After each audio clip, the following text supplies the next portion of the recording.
What makes a game world big? Is it the relative size compared to the player? Having an open world with an immense scale? The sheer variety of locations on offer? Or perhaps it's different combinations of the same, offering an experience spanning numerous locations over time, while still remaining engaging, something which PlayStation exclusives have been doing very well over the years. Let's take a look at the biggest PlayStation worlds of all time.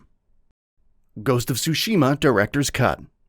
Tsushima Island is divided into 3 key regions: Izuhara, where Jin begins his journey, Toyotama, and Kamigata, with Iki Island being added in the recent expansion. The sheer size and scale of the world is something to behold though. Izuhara offers extensive plains and fields, but upon progressing north, wetlands and marshlands become more prominent in Toyotama.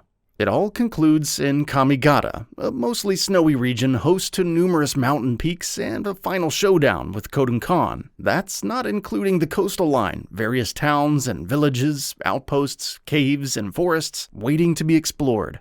Death Stranding. Taking inspiration from Norway, Death Stranding's vast fjords and ranges are a sight to behold. They're also a pain to traverse, which is intentional from the outset. And as such, the eastern region of Port Knot City and Capital Knot City seems rather large. But then you get to the central region, which is massive with its mountains and Mountain Knot City, South Knot City, Lake Knot City, and so on, though the west region is fairly small. Overall, it really gives the feeling of undertaking a long, arduous journey. Marvel's Spider-Man Remastered.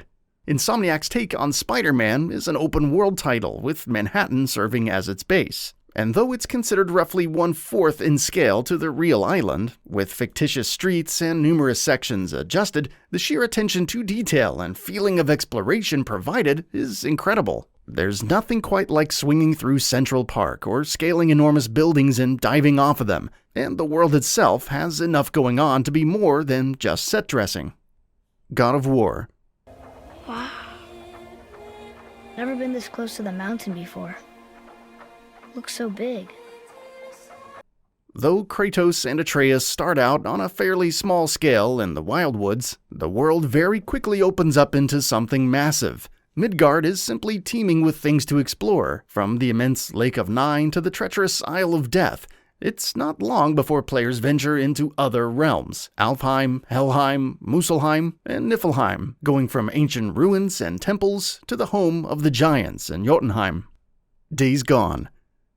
The world of Days Gone is a lot more grounded than most, taking place in central Oregon. The map itself proves to be quite massive, with various forests, snowy mountains, and arid locations to explore. In many ways, a map of this size fits the gameplay very well. There are extensive highways, which necessitate traveling by bike, and the wide open spaces work well for facing off against hordes. Even in terms of content, there are numerous camps, infestations, Nero research sites, and much more to discover. Horizon Zero Dawn. From what's essentially Guerrilla Games' first open-world action RPG, Horizon Zero Dawn's world is incredible to explore. Though based on real-life locations like Colorado Springs and Denver, the post-apocalyptic nature of the world means it's been altered radically, providing a diverse range of biomes to explore. Between all of the cauldrons, detailed cities like Sunfall and Meridian, and unique landmarks are the machines, each with their own habits and patterns that drastically change when Aloy appears. There's a lot to take in, and it looks great all around. Final Fantasy VII Remake Intergrade. Yeah. Just so you know, I'm not going plateside for the reason they think I am.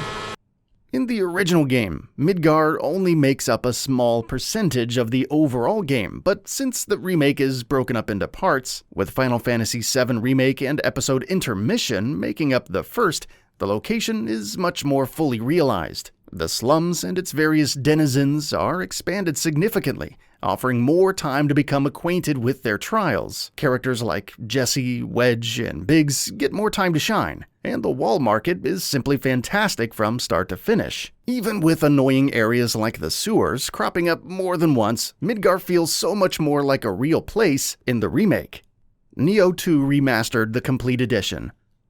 Broken up into various levels spread across major regions in Japan during the Sengoku era, Nioh 2 is an immense sprawling journey. Level design is significantly improved over the original, with yokai-infested areas to explore, varying elevations, and extensive layouts, even if the objectives are incredibly straightforward. The sheer amount of things to do, whether you're venturing back in time for the DLC or taking on the Abyss, means you'll be living and dying in the game's world for quite a while. Persona 5 Royal. The base game was already acclaimed for its sheer amount of content, but Persona 5 Royal handily outdoes it. On top of all of the palaces, real-world locations like Shinjuku and Akihabara and Shujin Academy, there's a brand new location. In Kichijoji, the new minigames like billiards and darts, shops, new bonding events, and much more. That's not including the new palace and characters, new areas in existing palaces, new mementos, side quests, and floors, and much, much more. The Legend of Heroes Trails of Cold Steel 4.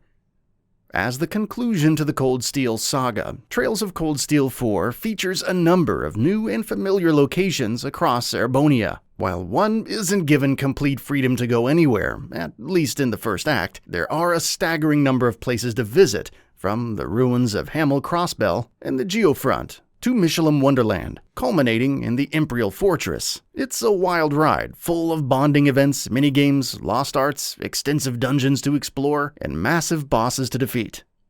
Bloodborne.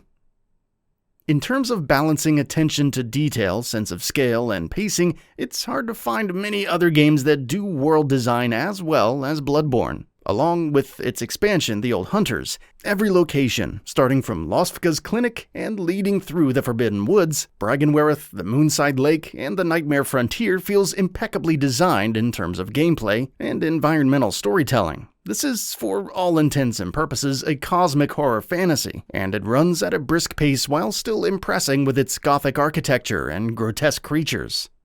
Shadow of the Colossus. Whether talking about the base game or Bluepoint's excellent remake, Shadow of the Colossus features sprawling landscapes and immense ancient ruins to explore. The purpose is to hunt for one's quarry, namely the Colossi, by following the light reflected from Wanderer's sword. From there, it's a task not only to find the target's weak point, but also in utilizing the environment, and Argo, Wanderer's horse, to succeed. The Last of Us Part 2. Compared to the previous game, The Last of Us Part 2's conflict encompasses a few set locations, like Jackson, Seattle, and Santa Barbara. However, environments are large and much more open, facilitating exploration and discovering all the various little secrets that lie in wait, while still serving as excellent adaptations of their real-world versions. Though considered Naughty Dog's biggest game yet, which is saying something given the pace, alternating between Ellie and Abby offers wholly different stakes and brutal circumstances on a more personal scale. Infamous Second Son. While not nearly as large as Ghost of Tsushima, Infamous Second Son's version of Seattle is still noteworthy. Landmarks like the Space Needle are present and rendered in amazing detail, and the developer even went as far as capturing ambient sound from the city's neighboring forests for authenticity. The constant rain, combined with the city's culture and moody atmosphere, further adds to the game's theme of defiance. That's all for now. If you enjoy what you saw, please hit the like button, and if you're new to the channel, now is a great time to subscribe. We upload brand new videos every single day. After subscribing, don't forget to enable all notifications by clicking the bell icon. Thanks for watching this video, and we'll see you next time, right here on Gaming Bolt.